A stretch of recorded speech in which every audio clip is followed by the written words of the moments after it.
Good morning. Good morning, everyone, and welcome to the first Sunday of 2022. Happy New Year. Happy New Year. There's a wonderful quote that says, oh gosh, hang on a second. My computer's scrolling way ahead of me. There's a wonderful quote that says, the bad news is time flies. And the good news is you're the pilot. You're the pilot. I love that. And so welcome to flight number 2022. We are prepared to take off into the new year. Please make sure your attitude and blessings are secured and locked in an upright position. All self-destructive devices should be turned off at this time. All negativity, hurt, and discouragement should be put away. Should we lose altitude under pressure during the flight, reach up and pull down a prayer. Prayers will automatically be activated by faith. Once your prayer is activated, you can assist other passengers. There will be no baggage allowed on this flight. The captain has cleared us for takeoff. Destination, greatness. My friend wrote that. I had to share that. I had to share that with you all today. So it was wonderful to see so many of you on Friday night. We had a New Year's Eve service, very special, beautiful ceremony, where we were focusing on letting go. We were focusing on releasing what we don't want to carry into the new year. And then we envisioned how we choose to create a new chapter in our lives in this new year. And we can think of 2022 as a brand new chapter that has 365 pages to write. And we're on page 2. We're on page 2 today. I saw a funny meme that said, my New Year's resolution was to stay out of shape. Maybe I won't stick to this one either.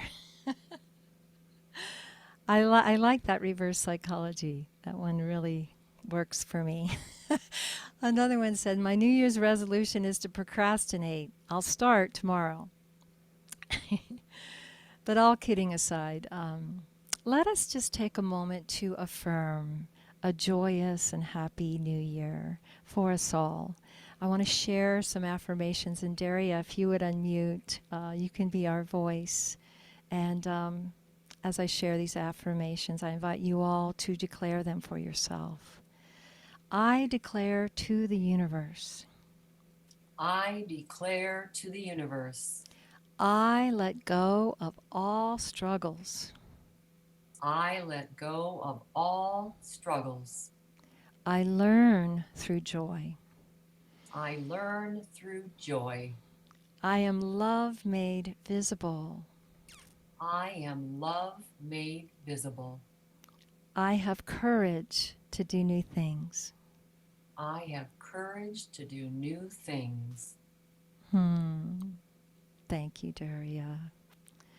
I especially love that last affirmation, having courage to do new things. That song I sang at the beginning of the service, I'm feeling good. I just learned that, and I haven't sung it for anyone, and I just felt like, be bold, be courageous, and share it, as unpolished as it is. So the courage to do new things, the courage to open to new possibility and move towards it. Unity's founder, Charles Fillmore, said, every man who accomplishes things sees first in his mind what he wishes to do. Every man and woman who accomplishes things sees first in his or her mind what they wish to do. They put away all doubt. It makes no difference how small or how large the thing you want to do may be. If you have unlimited confidence in your ability to do it, you will do it. In our New Year's Eve service, we ritually released and let go of what was ours to let go of. It was an intentional way to feel liberated and to feel freed up, to have a fresh start. You know, I love that word, release. Release. We release and we have a new lease on the life we are creating. And I found a beautiful prayer from Pope John 23 that speaks to turning our focus away from the limitations we're letting go of and towards possibility. It's interesting, you know, we're in January, and January is named after the god Janus. And he has a face facing backwards and a face facing forward. And I think we're like in a moment of that right now, where we're reviewing the past. We're looking back at the year and what had meaning for us. And we're letting go of what wants to be liberated. And we're also looking towards the future. We're looking towards the future.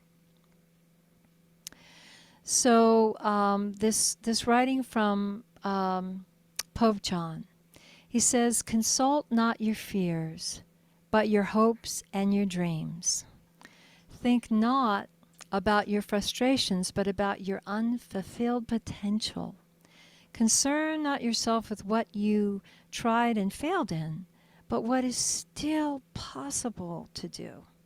Now is the time to put aside past and even present setbacks and failures and look with confidence to the new day called tomorrow, to the new day today.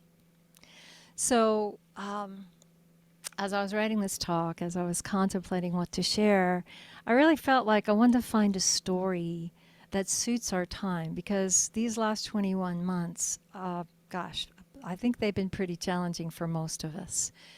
And I wanted to find a story that was a true story about courage, about keeping our faith in the hardest of times, and about using everything we go through to evolve, using everything to become more conscious.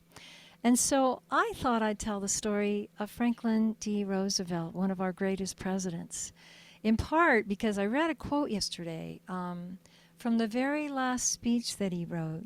And he wrote this last speech just hours before he died. And he was writing it for the next day, so he never got to give it. But the quote that touched me so deeply read, "Today we are faced with the preeminent fact that if civilization is to survive, we must cultivate the science of human relationships, the ability of all peoples, of all kinds, to live together and work together in the same world at peace." I just am so touched by that. That beautiful quote. So you may know the story of Franklin D. Roosevelt, but it's worth repeating. He was such an amazing man, and he defied the most challenging odds, the most challenging. He went through something we all very much would like to avoid in life, and even so, he became President of the United States. And to this day, he's considered one of the top 3 greatest presidents. So Franklin woke up on August 10th, 1921, and he took his wife and his kids out sailing. And he had no idea that this would actually be the last day he would have use of his legs. And after sailing and swimming and running back to the cottage with his kids, he felt tired and he felt kind of feverish, and he decided just to go straight to bed and skip dinner. Well, the next morning he woke up and he couldn't move his left leg. And then just a little while later, his right leg gave way. And 2 days later, he was paralyzed from the chest down. And he was 39 years old. And he had a promising career ahead of him as a talented politician. But he was diagnosed with polio, and at that time it was a virus that was epidemic. There hadn't been a vaccine created for it yet. And the thing with polio is it could leave many muscles in the body paralyzed. So people breezed through polio fine, but some people didn't. And so Franklin, he was hoping for a full recovery. He did a lot of therapies, and he started going to hot springs. And he found this place in Georgia called Warm Springs. And he loved going there, and he found the waters really healing. And so he bought the place, and he turned it into a treatment center for people with polio. And everyone was welcome. And learning about that really impressed me because already his suffering was, made him care about others and especially those who were, suffered the same fate. And so he created a way to help others dealing with what he was dealing with. But it didn't end there, and even though at that time people equated physical disability with mental disability, he ran for governor of New York and he won. And he built for himself a excuse me.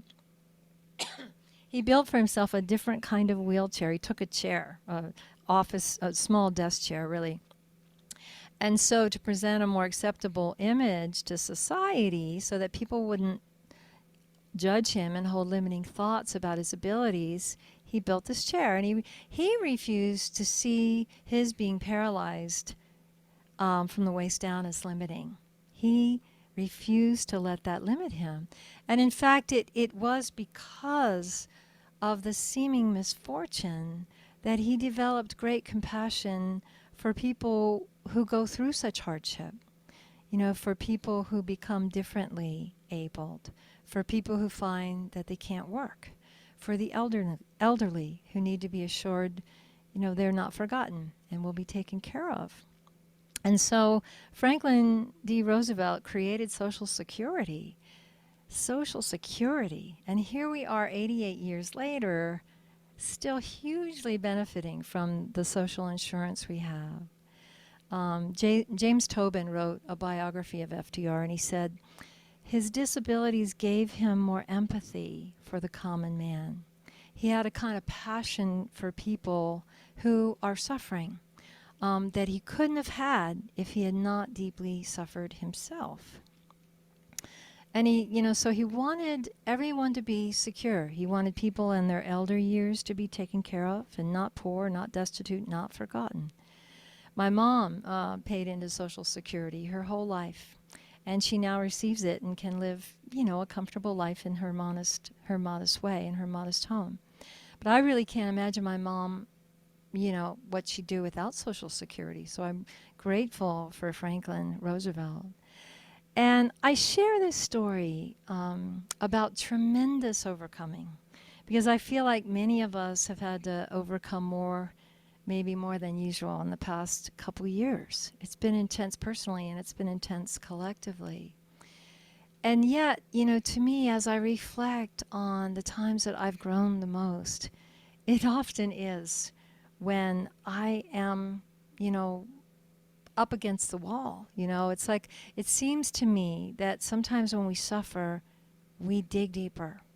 And we, in a way, we're forced to find an inner strength that we didn't even know we had because it was never really tested. We didn't have to dig that deep before. And, in hindsight, I think we sometimes realize that what we thought was misfortune, or even, maybe we felt it to be like a punishment or karma or something, is actually an opportunity to become something greater. Eleanor Roosevelt, Franklin's wife, she wrote about him. She said Franklin's illness gave him strength and courage he had not had before. He had to learn the greatest of all lessons, infinite patience and never-ending persistence, perseverance. And so I would say that, when we want to judge something as unfortunate, we might reconsider that there is something we can gain. And we could call it soul fortune. We could see the hardship and the challenges not as misfortune, but as soul fortune. And I define soul fortune as that which makes you grow tremendously in life. Those challenges that turn you into a more beautiful being in your heart and soul. And of course, we must refuse to give up and refuse to give up on ourselves and on life. But I do think, sometimes we have a bit of a narrow idea of what a fortunate person is. We might see someone who has it all. And, the mistake might be that we think people who are facing cancer or who are differently abled or people who lost their homes in a fire or people who've gone through addiction. We might think they are unfortunate, but we don't know the fortune that their soul is gaining through that experience. It's a mystery. It's beyond the mind's understanding, really. There's a beautiful teaching in Matthew 6:19 that reads, "Do not store up yourselves treasures on earth, where moth and rust consume, and where thieves break in and steal, but store up yourself treasures in heaven, where neither moth or rust consume, and where thieves do not break in and steal. For where your treasure is, there your heart will be also." So what is that treasure in heaven? Store up your treasure in heaven. What is that? I think another word for treasure in heaven is this soul fortune. Because to me, the fortune that our soul gathers through our life experiences, those are the precious gems of wisdom that we take with us. Those are the pearls of wisdom we come here for, that we sign up for. And you could say that, FDR gained tremendous soul fortune, and we're so glad he did. And of course, we would never have wanted him or anyone to become paralyzed. And yet it's possible that because of that suffering, he realized how important it was to make sure everyone in this country had a safety net.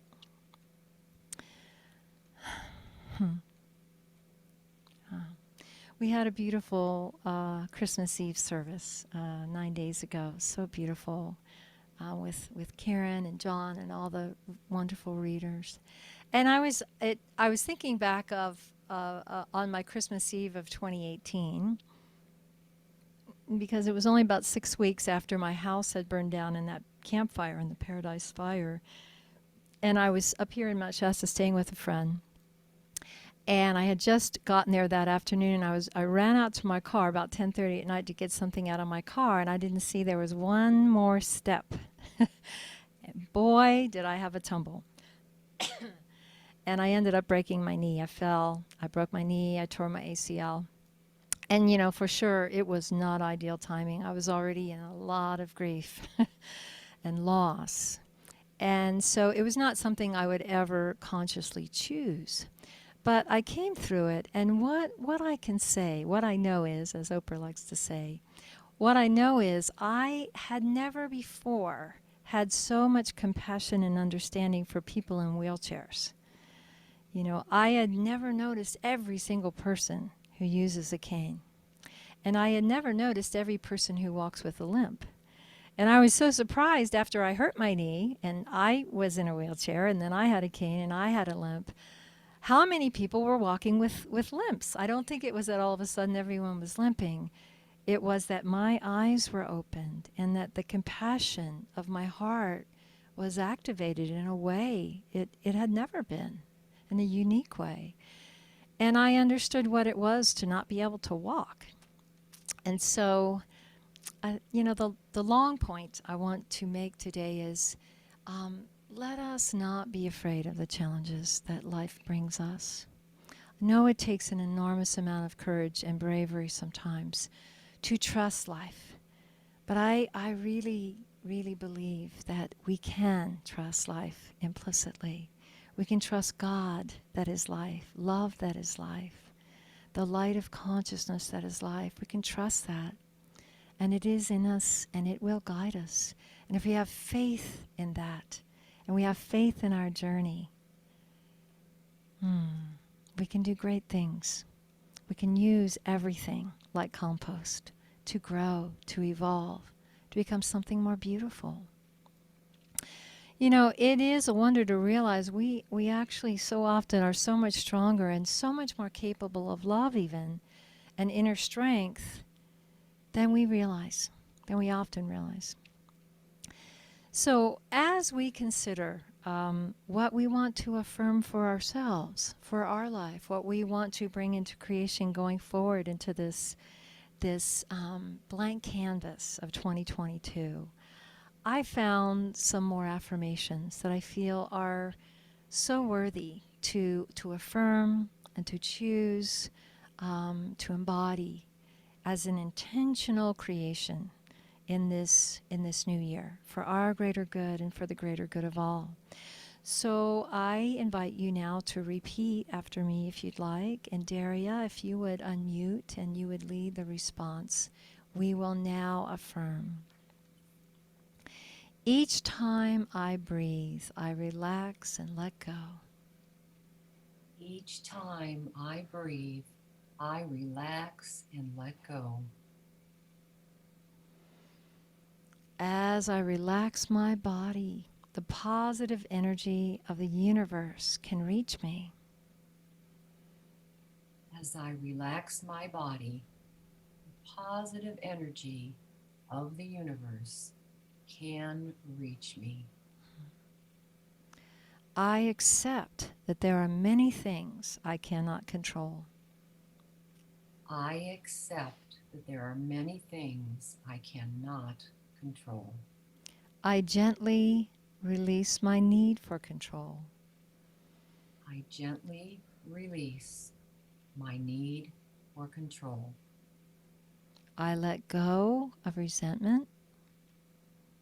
I let go of resentment. I am free from worry. I am free from worry. I trust the universe. I trust the universe. I forgive everyone in my past for all perceived wrongs and release them into love. I forgive everyone in my past for all perceived wrongs and release them into love.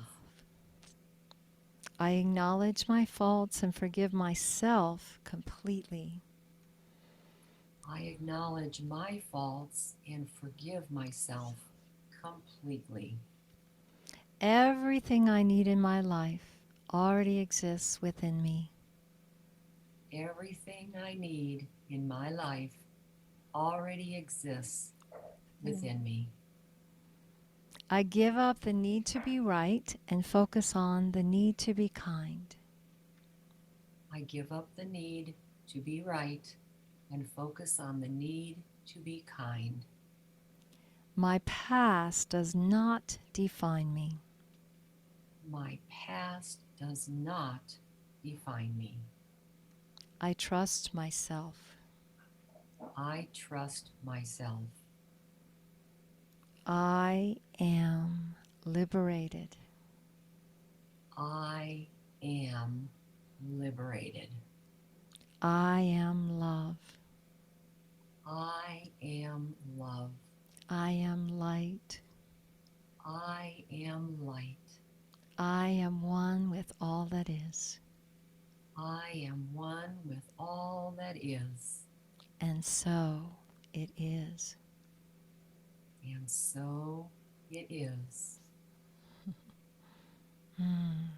Thank you. Thank you, Daria. Thank you, everyone. And so, as I close, I'd like us to share a visual prayer. So, for this, I invite you to hold out your hand and close your hand. And with me, as you hold out your hand, we all have our hands held out. In this closed hand, what is contained in this closed hand is all the sadness, all the loneliness, all the regrets, all the hardship, the worries, the anxiety, the disease, all of that we hold in this hand and we squeeze it tight. We squeeze it tight.